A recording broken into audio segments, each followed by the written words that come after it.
नमस्कार, बहुत स्वागत है आप सबका। मैं हूं पुनीत पाठक और आप देख रहे हैं मेरा मध्य प्रदेश। मध्य प्रदेश की दिन भर की खबरें विस्तार से जानते हैं। मुरैना से बीजेपी सांसद अनूप मिश्रा का टिकट कट गया। भिंड सीट से दावेदारी कर रहे पूर्व सांसद अशोक अर्गल को भी बीजेपी ने टिकट नहीं दिया और इससे ये दोनों बड़े नेता नाराज हैं। खबर यहां तक है कि ये दोनों नेता कांग्रेस के नेताओं के संपर्क में आ चुके हैं और कांग्रेस में शामिल भी हो सकते हैं। हालांकि ग्वालियर पहुंचे केंद्रीय मंत्री नरेंद्र सिंह तोमर ने इन खबरों को तथ्यहीन बताया। उन्होंने कहा कि कोई कहीं नहीं जा रहा। अशोक अर्गल मेरे साथ ग्वालियर में हैं। अनूप मिश्रा निजी कार्यक्रम में शामिल होने इंदौर गए। हालांकि अशोक अर्गल तोमर के बंगले पर नहीं थे। मुरैना संसदीय सीट के बीजेपी प्रभारी ने कहा कि वो मुरैना में है। इधर कांग्रेस ने चुटकी लेते हुए कहा कि बीजेपी में आत्मघाती दस्ते तैयार हो रहे हैं जिसमें कांग्रेस को फायदा मिलेगा। कांग्रेस का यह भी कहना है कि वो विनिंग कैंडिडेट पर दांव जरूर लगाएंगे। आपके पास गलत सूचना है, वो मेरे पास ही है और ग्वालियर में ही। मुरैना के जो सांसद हैं उनकी बात की जा रही है कि वो भी नाराज फिर रहे हैं। नहीं, कोई नहीं, वो व्यक्तिगत कार्यक्रम है, उनके परिवार का कार्यक्रम है। इंदौर गए, मुझे रात को बता के गए। तो पार्टी कोई नाराज नहीं है? कोई नाराज नहीं है यार, मोदी हो रहा है। अशोक अर्गल इतना पुराना और हमारा डेलीगेटेड वर्कर है कि वो जो है उनके दिमाग में कोई फितूर नहीं है। वो भारतीय जनता पार्टी का साथ थे और रहेंगे। कहाँ है अभी इस वक्त? घर पे होंगे अपने, अभी मिलेंगे, वो जा रहे हैं। चलो हमारे साथ। अब देखिए, आप स्वयं देखिए कि क्या स्थिति है भाजपा की आज की तारीख में। सुसाइडल स्क्वाड तैयार हो गया, उनका खुद का आत्मघाती दस्ता तैयार हो गया है। हाँ, ये बात बिल्कुल सही है कि अगर विनेबल कैंडिडेट मिलता है तो ये राजनीति है, राजनीति में सब संभव है और रणनीति के तहत तो हो सकता है कि जो आप बात बोल रहे हैं अटकलें उनमें कुछ संभावनाएं तलाशी जा सकती है। तो पार्टी नकार रही, लेकिन बागी हैं जो पार्टी के लिए दिक्कत बन सकते हैं और विरोधी पार्टी के संपर्क में हैं, ये भी दावा है। विरोधी पार्टी भी कह रही है कि दांव लगा सकते हैं अगर विनिंग कैंडिडेट हुआ तो। इधर शहडोल लोकसभा सीट से टिकट कटने के बाद बीजेपी के आदिवासी नेता और सांसद ज्ञान सिंह ने पार्टी पर हमला बोल दिया। बगावती स्वर अपनाते हुए उन्होंने निर्दलीय चुनाव लड़ने का ऐलान भी कर दिया। कांग्रेस छोड़कर भाजपा में आए हिमाद्री सिंह को पार्टी ने उम्मीदवार बना दिया। ज्ञान सिंह विरोधियों की जुबान बोलने लग गए। उन्होंने आरोप लगाया कि भाजपा में ईमानदार आदिवासी नेताओं का अब शोषण हो रहा है। चापलूसों और पैसे वालों की कदर होने लगी है। भाजपा से 3 बार सांसद, 9 बार विधायक रहे ज्ञान सिंह पार्टी के कद्दावर नेताओं में शुमार हैं। उनका कहना है कि टिकट कटने से ज्यादा इस बात का दुख है कि पार्टी ने ऐसे परिवार में टिकट दिया जिसे वे 3 बार लोकसभा चुनाव में खुद पटखनी दे चुके हैं। ज्ञान सिंह ने 1996 और 1998 के चुनाव में कांग्रेस के दलबीर सिंह को पराजित किया। 2016 के उपचुनाव में दलबीर सिंह की बेटी हिमाद्री को भी हराया। उसी हिमाद्री सिंह को भाजपा प्रवेश के बाद अब बीजेपी ने अपना प्रत्याशी बना दिया। ज्ञान सिंह का टिकट कटने पर उनके समर्थकों में भारी आक्रोश दिख रहा है। दलपत सिंह की टिकट काटी गई और नरेंद्र मरावी को टिकट दे दी गई। तब भी आपके उस समय के चित्र देखे होंगे। ये हालत रहता है ट्राइबल लीडरों का। इसलिए जो ईमानदार होते हैं, जिनके पास कुछ बांटने का नहीं रहता है, चापलूसी करने का नहीं रहता है, उन गरीब आदिवासी नेताओं की जहां भी आप गणित उठा के देखें, उनके साथ यही करनी होती है। अभी जो हुआ उनके साथ, पिछले बार भी हुआ इसी तरह। 2-3 घटनाओं के साथ वो जुड़े हुए हैं जिनसे हमारे क्षेत्र की जनता को इतना तकलीफ है, महसूस कर रही है कि आने वाले भविष्य को कोई अंधकार में महसूस कर रहे हैं। मध्य प्रदेश बीजेपी के लोकसभा चुनाव प्रभारी स्वतंत्र देव सिंह ने टिकट कटने से नाराज नेताओं के कांग्रेस में जाने की खबरों पर रिएक्शन दिया है। बीजेपी कभी टिकट काटती नहीं बल्कि कार्यकर्ताओं का हमेशा ध्यान रखती है। कब किसे क्या बना दे ये कोई नहीं जानता। स्वतंत्र देव सिंह ने कहा कि बीजेपी ने रामनाथ कोविंद को टिकट काटा था, लेकिन आज वे देश के राष्ट्रपति हैं। कई लोगों को राज्यपाल बनाया है। स्वतंत्र देव सिंह ने कहा कि बीजेपी में कोई नेता नाराज नहीं है, कोई कहीं नहीं जा रहा है। भोपाल से कांग्रेस प्रत्याशी दिग्विजय सिंह को उन्होंने चुनौती मानने से इनकार किया। दिग्विजय के मुकाबले शिवराज सिंह को लड़ाने पर उन्होंने कहा कि इसका फैसला पार्टी आलाकमान करेगा। मध्य प्रदेश में बाकी की सीटों पर प्रत्याशी तय करने पर कहा कि जल्दी इसकी घोषणा हो जाएगी। क्या फतेहपुर में कार्यक्रम लगा था, जिसका कभी कभी टिकट कट जाता है, वो राज्यपाल हो जाता है। कभी कभी मैं माननीय रामनाथ कोविंद जी का टिकट उड़ई से नहीं मिलेगा था, राज्यपाल हो गए, आज राष्ट्रपति हैं। तो कब क्या हो जाए कुछ कहा नहीं, इसलिए नाराज किसी को होने की आवश्यकता नहीं, ना किसी का टिकट कटता है। मान लो आज टिकट मिल गया तो बाद में उसका समाज कार्यकर्ता है ना, कार्यकर्ता की चिंता होती है। और कैसे मान ले टिकट कट गया, फिर कहीं ना कहीं होगा, किसी का टिकट नहीं कटता है। चलिए, बीजेपी के बाद अब कांग्रेस पार्टी की बात करते हैं। भोपाल लोकसभा सीट से टिकट मिलने के बाद पहली बार जबलपुर पहुंचे पूर्व मुख्यमंत्री दिग्विजय सिंह ने आचार्य श्री विद्यासागर जी के दर्शन किए, आशीर्वाद लिया। इस दौरान दिग्विजय सिंह ने कहा कि वो किसी को चुनौती नहीं देते, बल्कि लोग खुद उनको चुनौती मानते हैं। भोपाल लोकसभा सीट पर उनके मुकाबले में शिवराज सिंह चौहान के नाम पर दिग्विजय ने कहा कि वो शिवराज सिंह चौहान का स्वागत करेंगे। गरीबों को मिनिमम इनकम देने के राहुल गांधी के ऐलान पर निशाना साधने वाले अरुण जेटली पर भी दिग्विजय सिंह ने पलटवार किया। उन्होंने कहा, कांग्रेस ने कभी गरीबों से छल नहीं किया, बल्कि बीजेपी और प्रधानमंत्री नरेंद्र मोदी ही देश की जनता के साथ छल कर रहे हैं। जबलपुर लोकसभा सीट से बीजेपी प्रत्याशी राकेश सिंह ने ग्वारी घाट पहुंचकर मां नर्मदा का पूजन अर्चन किया, अपने चुनाव प्रचार अभियान की शुरुआत की। राकेश सिंह ने कहा कि उन्होंने मां नर्मदा से जीत का आशीर्वाद लिया है। राकेश सिंह ने जबलपुर सीट से कांग्रेस के राज्यसभा सदस्य विवेक तनखा की संभावित उम्मीदवारी पर कहा कि कांग्रेस चाहे जिसको उसको टिकट दे दे, इससे ना तो उन्हें ना ही उनकी पार्टी को कोई फर्क पड़ेगा। उन्होंने दावा किया कि जबलपुर सीट पर भाजपा की जीत पक्की है। भोपाल से कांग्रेस प्रत्याशी दिग्विजय सिंह की उम्मीदवारी पर कहा, मुख्यमंत्री कमलनाथ ने योजना के तहत ही दिग्विजय को भोपाल सीट दी है, लेकिन दिग्विजय सिंह बीजेपी के लिए कोई चुनौती नहीं। उन्होंने कहा कि भोपाल सीट से दिग्विजय सिंह को हार झेलनी पड़ेगी। जबलपुर संसदीय क्षेत्र में जो विकास के कार्य हुए हैं वो ऐतिहासिक हैं और इसीलिए हम पूरे तौर पर निश्चिंत हैं। प्रत्याशी कांग्रेस का कोई ना कोई होगा ही, लेकिन जीत भारतीय जनता पार्टी की। कांग्रेस उनको अपने लिए चुनौती मानती है और इसीलिए योजना पूर्वक कमलनाथ जी ने उनका नाम भोपाल में रखा है, जानते हुए ही कि भोपाल से वो चुनाव हारने वाले हैं। भोपाल लोकसभा सीट पर कांग्रेस प्रत्याशी दिग्विजय सिंह के मुकाबले बीजेपी ने भले ही अब तक अपना प्रत्याशी फिक्स नहीं किया, लेकिन बीजेपी ने भोपाल सीट पर अपना कब्जा बरकरार रखने के लिए तैयारी तेज कर दी। आरएसएस की सलाह पर भोपाल का चुनाव दिग्विजय सिंह के शासनकाल वर्सेस शिवराज सिंह के शासनकाल की तुलना के आधार पर लड़ा जाएगा। बीजेपी प्रत्याशी तय होते ही पार्टी दिग्विजय और शिवराज के शासनकाल का तुलनात्मक अध्ययन जनता के सामने पेश करेंगे। इसी को चुनावी मुद्दा बनाया जाएगा। दरअसल दिग्विजय का टिकट फाइनल होते ही कांग्रेस के तमाम नेता एकजुट नजर आ रहे हैं। इसी चिंता में पड़े संघ ने बीजेपी को दोनों के शासनकाल के आधार पर मुद्दे जुटाने की सुझाव दिया है, जिस पर बीजेपी तैयारी शुरू कर चुकी है। कांग्रेस भी बीजेपी की काट में जुट गई है। कांग्रेस ने नए सिरे से शिवराज शासनकाल के आंकड़े जुटाना शुरू किए हैं। निश्चित तौर पर जब दिग्विजय सिंह जी उम्मीदवार के रूप में जनता के बीच में जाएंगे तो दिग्विजय सिंह जी का जो मुख्यमंत्री के रूप में मध्य प्रदेश में जो कार्यकाल रहा है पिछला 2003 के पूर्व का, बंटाढार मध्य प्रदेश का जो हुआ था, तो बंटाढार रिटर्न के नाम से भी अगर मान लो शिवराज सिंह जी बोलते हैं तो कोई गलत नहीं बोलते, क्योंकि वो सीन तो याद आएगा, वो चिमनी का युग याद आएगा। तो कांग्रेस ने जब से शासन में आई है तब से लगातार उन अपने वादों को पूरा करती जा रही है। तो एक और वादा पूरे करने वाले लोग हैं और दूसरी तरफ केवल और केवल घोषणाओं वाले लोग हैं।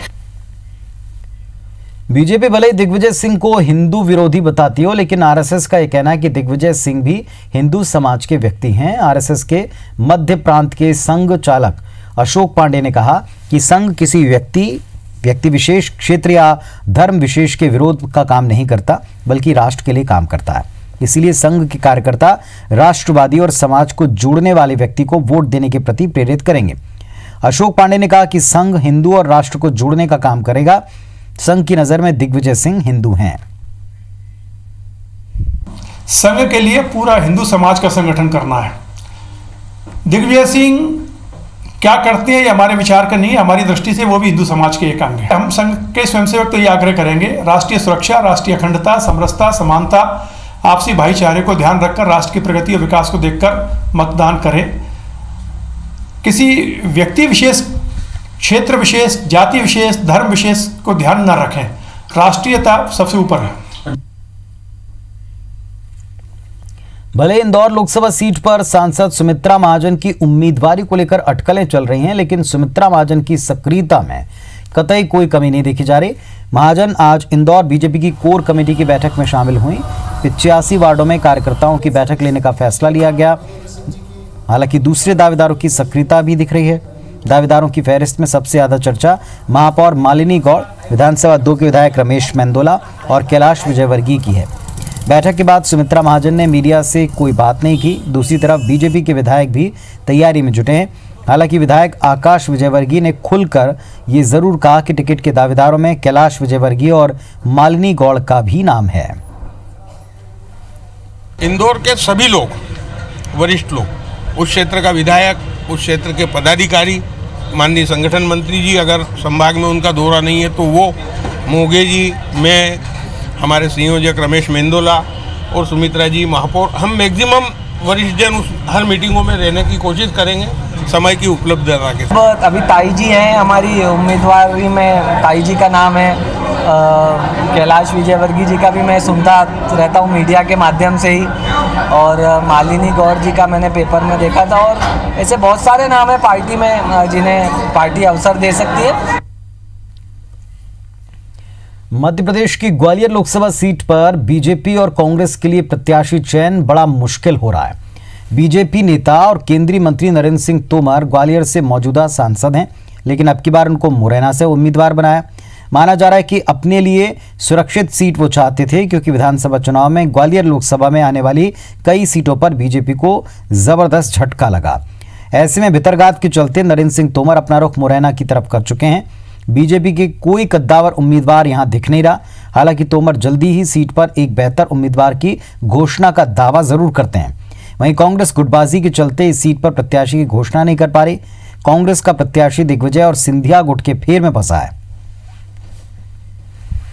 ये हमारी रणनीति का हिस्सा है।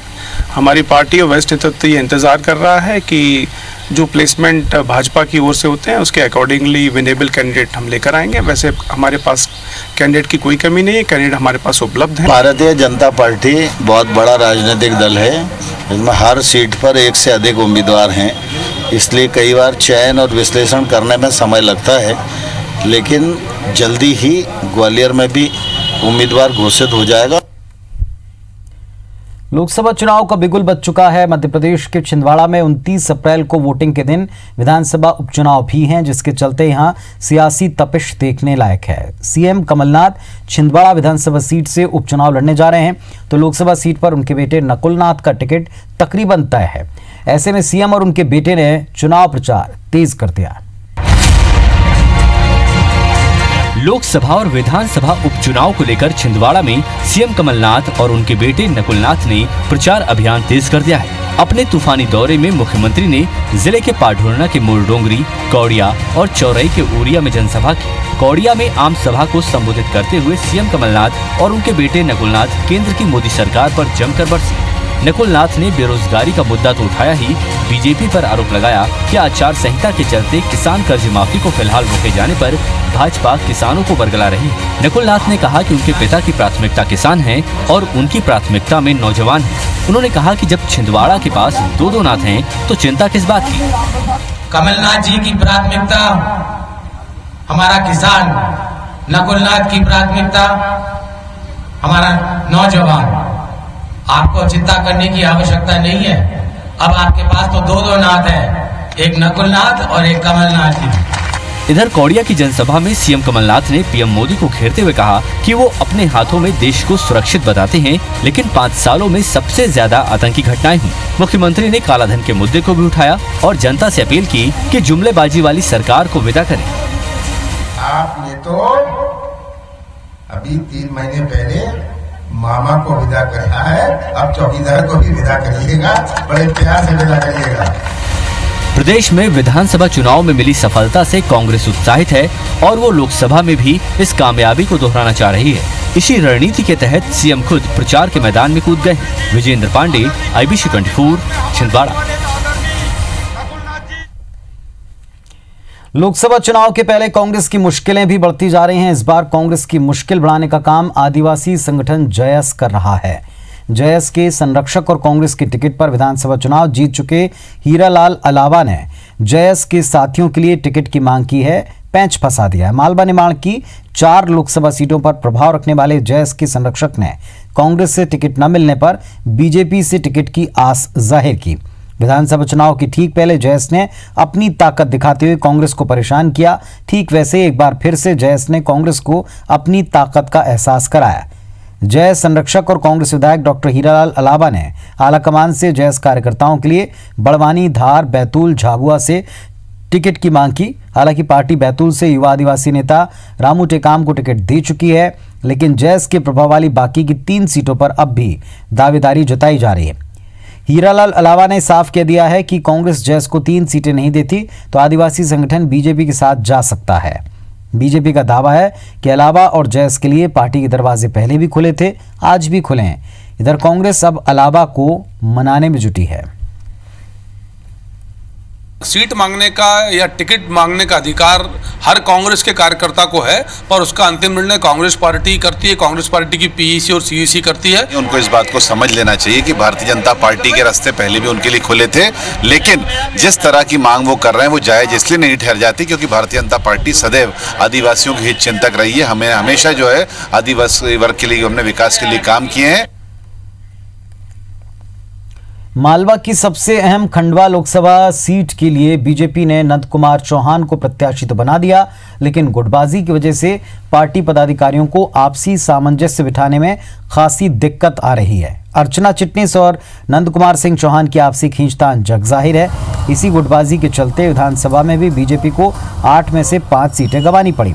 हालांकि बीजेपी ने नाराज पदाधिकारियों को समझाने की जिम्मेदारी इंदौर संभागीय संसदीय समिति के सदस्य कृष्ण मुरारी मोघे को सौंपी। मोघे के मुताबिक टिकट घोषित होने के साथ ही थोड़ी बहुत नाराजगी रहती है, लेकिन सभी समझेंगे और बीजेपी के साथ आकर काम करेंगे। का नाम तय हो गया। नंद कुमार सिंह चौहान हमारे वहाँ के उम्मीदवार हैं और रहा ये कि स्वाभाविक है कि चुनाव के पहले कैंडिडेट को लेके हर व्यक्ति की अपनी भी इच्छा रहती है कि मेरे अनुकूल व्यक्ति आए, छोटी मोटी जो भी बातें होंगी उसको ठीक करें। मध्य प्रदेश की राजनीति का गढ़ बन चुके महाकौशल की अहमियत कांग्रेस और बीजेपी बखूबी जानती है। यही वजह कि कांग्रेस विधानसभा फॉर्मूले पर ही लोकसभा जीतने की रणनीति पर काम कर रही है। इसके तहत जबलपुर में कांग्रेस कार्यकर्ता सम्मेलन का आयोजन किया गया। सम्मेलन में मंत्री लखन घनघोरिया के साथ जबलपुर उत्तर मध्य से विधायक विनय सक्सेना समेत पार्टी के कई नेता शामिल हुए। बैठक में नाराज चल रहे कार्यकर्ताओं को मनाने की कोशिश की गई। इस दौरान मंत्री लखन घनघोरिया ने कार्यकर्ताओं को सरकार की योजनाओं को जन जन तक पहुंचाने की अपील की। लखन घनघोरिया ने बीजेपी प्रदेश अध्यक्ष राकेश सिंह पर निशाना साधते हुए कहा कि विधानसभा चुनाव की तरह लोकसभा में जबलपुर से कांग्रेस का सांसद बनाने का काम करेंगे। ये कार्यकर्ताओं का उत्साह है और हम बड़े विश्वास के साथ ये बात कह सकते हैं कि आने वाले समय पे कांग्रेस का यहाँ सांसद होगा और बातें कितनी कर ले वर्तमान सांसद, उनकी नाकामी सर चढ़ के चुनाव में बोलेगी। एक बड़ी खबर इस समय धार से मिल रही है। चेकिंग के दौरान 88 लाख रुपए जब्त हुए हैं। पुलिस ने वैन से इस कैश को बरामद किया। गार्ड समेत 3 युवकों से पूछताछ की जा रही है। छोकला टोल प्लाजा पर यह कैश जब्त किया गया। इनकम टैक्स की टीम पहुंच चुकी है और इसमें दोनों कानवन पुलिस ने कार्रवाई की है। तस्वीरें आपको दिखा रहे हैं। चेकिंग के दौरान 88 लाख रुपए कैश जब्त किया। एक वैन से इन रुपयों को बरामद किया। 3 युवकों से पूछताछ इस मामले में की जा रही है। आईटी डिपार्टमेंट की टीम पहुंची है, छानबीन कर रही है। हमारे सहयोगी अमित जुड़े हमारे साथ। जी अमित, क्या डिटेल मिला? आपको बता दूं, ये पूरा जो मामला है ये कानवन पुलिस थाना अंतर्गत है, जहां पर जो है पुलिस का चेकिंग पॉइंट आगामी लोकसभा चुनाव के मद्देनजर लोकसभा जो आचार संहिता उसके लिए लगाया गया था। लगातार सघन चेकिंग की जा रही थी। इसी दौरान एक मारुति वैन जब वहां से जब उसकी चेकिंग की गई तो उसमें 2 सूटकेसों में भरे लगभग 88 लाख रुपए पुलिस ने जब्त किए।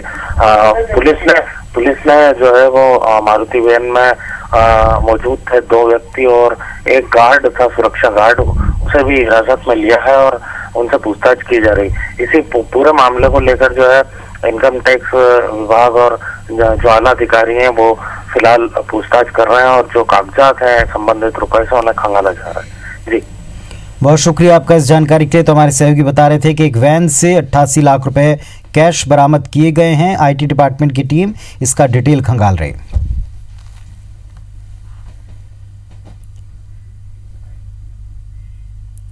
तो इस बुलेटिन में फिलहाल इतना ही। खबरों और अपडेट्स के लिए आप जुड़े रहिए IBC 24 के साथ। नमस्कार।